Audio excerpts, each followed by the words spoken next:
Assalamu alaikum. Welcome to the North American Muslim Foundation Senior Talk Show funded by the New Horizons for Seniors program. On our show today, we have Dr. Farokh Sheikh.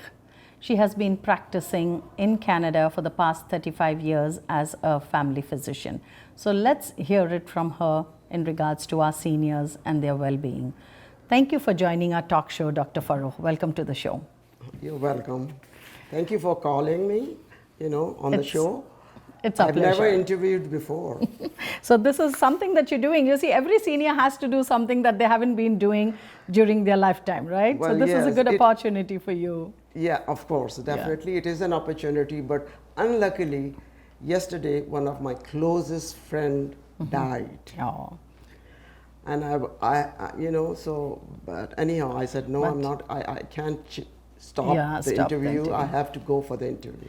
Thank you. We truly appreciate it. We truly appreciate that you are coming during these circumstances and you're trying to let the seniors know that we have to continue our life. We do pray for the loved ones that we lose in our life's journey, but then again we have to get our work done. Thank you so much. I truly appreciate it. Yeah. The Seniors Talk Show is all about how we can improvise lives for seniors and in what way we can. Like we ask all our seniors, our first question would be, how did you come to Canada and what were the challenges you faced, especially with your medical degree? I'm sure you did not get to practice right away, but how did you receive your medical degree to practice in Canada? Yes, you're right. I came as a wife to my husband. So I had the degree from Pakistan, which was not accepted here. Yeah. And yes, you're right. I had to write my exam, but I didn't write the exam till I had my 2 kids. Okay. And which became quite a bit of a challenge. Yes. But the moment I decided that I have to write the exam, I did not do anything else except buy the books, found out about the exams, found out how to write the exam because there are multiple choice. Yes. In Pakistan, there were different, exams. So I started doing that. I used to go to the library every day. Oh, that's without fail. My husband, as soon as he walked into the house, I would go out because the girls were there, so he had to be, in the house. So it was quite difficult, but once I wrote the exam, believe me, I passed it. That's amazing. So it was really amazing. And once I passed the exam, and of course there was no looking back. I had to apply to different hospitals. And that's what I started doing. Yeah, it all takes a lot of dedication. Yes. And willpower to do what you want to do. Yes. You see, most of them try to give up. I understand every individual might have their individual circumstances, but it's really good to see people, educated people coming with this expertise and these titles from across the globe. And when they achieve what they want to achieve, it's a big success for them. Exactly. Yeah. So staying in the medical field for so many decades, what challenges do you find or what differences do you find in the medical system in the past 25 years to recent and now these days? What do you think you could suggest for the service providers to improvise lives for seniors in Canada? In Canada. Well, most of the programs are, as we know, most of the programs are free. But there are certain things for seniors which are really, which the seniors really feel it. Yeah. Because they are not free and they are really required for the seniors. Yeah. Like physiotherapy, massage therapy. Even my friend, she calls me all the time. The physiotherapy is not covered. Physiotherapy is one which is required by every senior. And unfortunately, if you have to pay for it, it's very expensive. It is expensive. Yeah. And the other thing is the massage therapy. Though there are some people who are getting massage therapies, I personally go for massage therapy. So if it's beneficial to you, if it's beneficial to a senior, so then definitely we need that treatment. I think we need so. that I think service. so. This is a definite requirement. Now, when people say about eye examination, the eye examination is partly covered. If your family doctor says, it will be definitely covered. Okay, they have to recommend, right? Yes. It's based on recommendation. So, our seniors don't know certain things, and I think we should. So, eye examination is definitely covered. Now, the hearing test is also covered. But the hearing aid is not covered. Exactly. Is that so? Because that is pretty expensive too. The hearing aid is also covered up to a certain degree. Like they pay about 1,000. Yeah. Now, most of the places charging more. Though Costco charges less, but most of the places are charging quite a bit. Yeah. So they have to pay from, Yeah, and it's a regular service that you require that service. As you're aging, it might be that you require a test once in 6 months, once in 3 months as you're aging. So it definitely something should be done about that. I think the hearing, they should stress on hearing, because if you don't hear, you will get dementia early. Ah, see? Hearing is very, very important. Important, yes. So hearing and sight are very important Very things. important. And especially for an individual when they're living alone at home. Yeah. They all depend on the phone calls. They all depend on the doorbell. Sometimes we hear that they are unable to hear the doorbell. Then how can they receive a service when they can't even open the door because they are unable to hear the doorbell? Exactly. Yes, it's very important. That's a good suggestion. No, the eyes are very important because, as we get older, we have chances of falling down quite a bit. Yes. And if you can't see, then you fall down even more. Yes. So no, hearing and eyes are very, very important for seniors, more than even physiotherapy. I personally, there are certain degree of physiotherapy should be covered also. No, I understand where you come from. Yes, they are important. Because most of the people have osteoarthritis. Yes. A kind of arthritis where the knees are just worn out and they keep on falling. So things like that. Yes. Yes. Hope something can be done about it. Yes. Moving forward, we all have faced this COVID situation for the past years. How do you think it has affected the people, and what might be the aftermath effects of COVID-19? Well, the most important thing is the COVID-19 is also causing a problem. It can affect sometimes your heart. It can affect different organs. Sometimes we don't realize it. And it has already affected some organs. Now, whether it affects the brain, they are still researching, but it is affecting a lot of organs. Of course, because of the COVID-19, how people got depressed, isolated, they can't do their routines, and they're really depressed. Kids are depressed.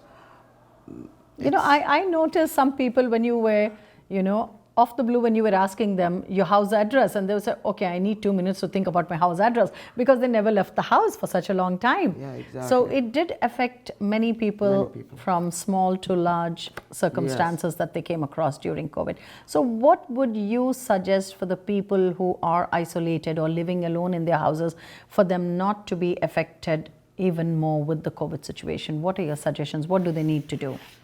Yeah, but now, since things have opened up, so people can go out in the community to a certain degree, they still have to wear a mask, they still have to keep their distances. So, but I think they can go in the community, they can go in the libraries, and they can follow their hobbies like gardening or meeting their friends to a certain degree.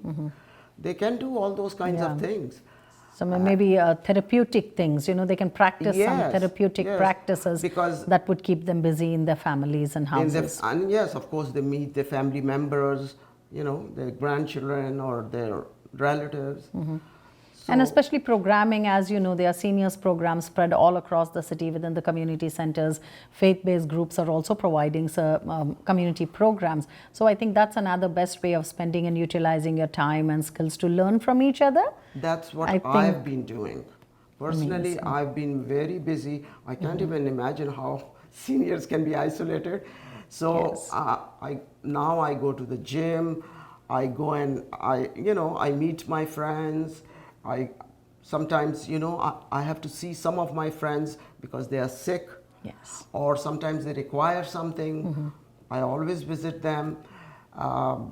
Then I go, I have certain seniors program which I, You attend the seniors programs as well. Then in the mosque, we Yes. had virtual programs. Yeah. So there are so many things, and one then can you can do. create your own, like hobbies and things Yes. like that. Yes.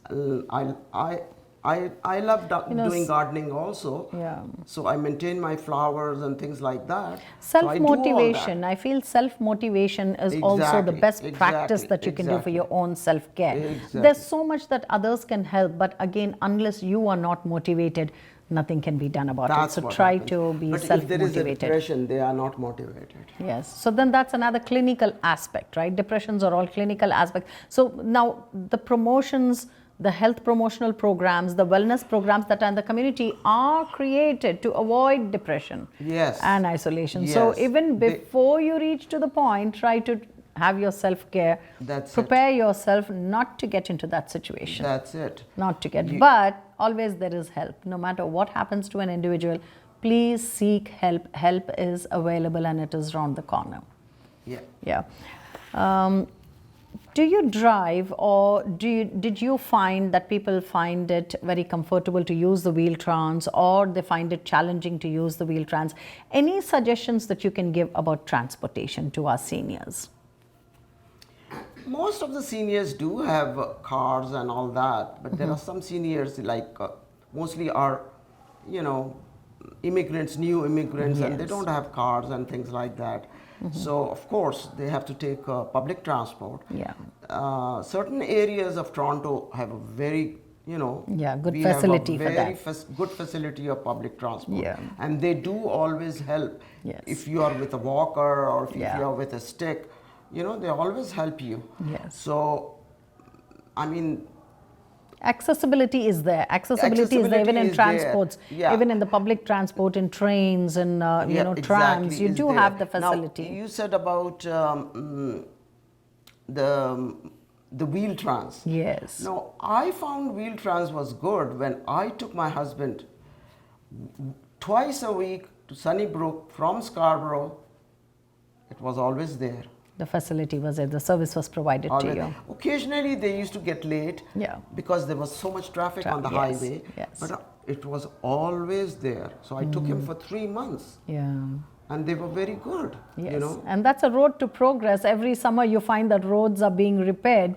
So it's a road to progress. I know sometimes wheel trans are late because of the traffic. Yeah, exactly. But we do have the service. This so facility seniors, is there for seniors. Is there. And the ones who are not utilizing, please do contact your closest program centers. They will help you to apply for the wheel trans so that they are not depending on the children for programming, and they can travel on their own. They can attend the program. That's correct. And they can meet other people and keep themselves well.